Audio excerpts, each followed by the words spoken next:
So another training session's just finished up and I'm here with Paul Kennedy, aka PK.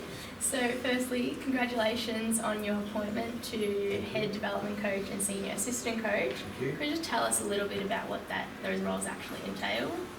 That's a good question. I think one of the big things is working pretty closely with Germo, particularly about the overall probably development of players and development of culture. Some of the development of strategy from the defensive side of point of view. Yeah. And then obviously really working with players to embed a culture of improvement, putting in place structures that make it easy for them to identify their strengths and weaknesses, and easy for them to access help, whether it be from teammates or coaches or however it is. So there's a lot to the role, but I'm loving it so far. Yeah, and what are you most looking forward to once the season starts? Yeah, that's also a good question. Obviously winning some games, but I think it's been exciting listening to Germo talk about the transformation of the club this year. We've probably had around a 50% turnover of players, but the new players have come in and really taken on the opportunity to be leaders, not step back and just waited to see what the existing players do.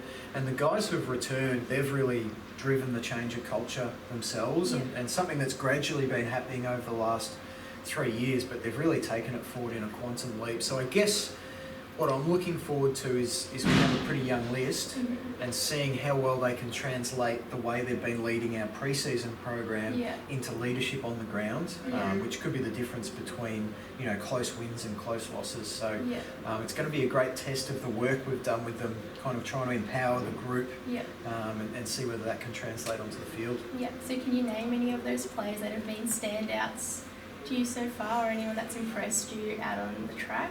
Yeah, look, that's a good question. Obviously, Tom Goodwin and Pete McAvoy. I think we've only got 5 players over the age of 22, but those two have really stood up and led the group well. But then there's a lot of other guys in terms of returning players. Mark Orr, has really just busted his gut to be a leader, which sounds like a strange description, but he's perhaps not your natural leader who's school captain or whatever, but he's really tried his hardest to set the example.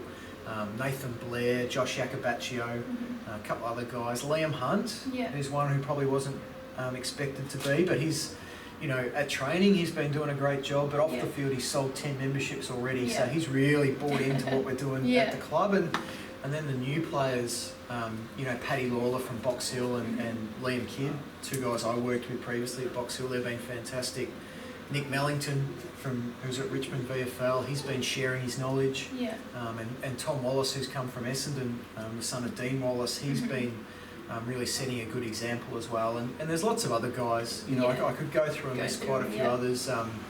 Hisham Kabadier, there was some talk that he wasn't a great leader or didn't set a great example, but I don't know where that came from, because he's been outstanding for us, and always sharing his knowledge with younger players. So.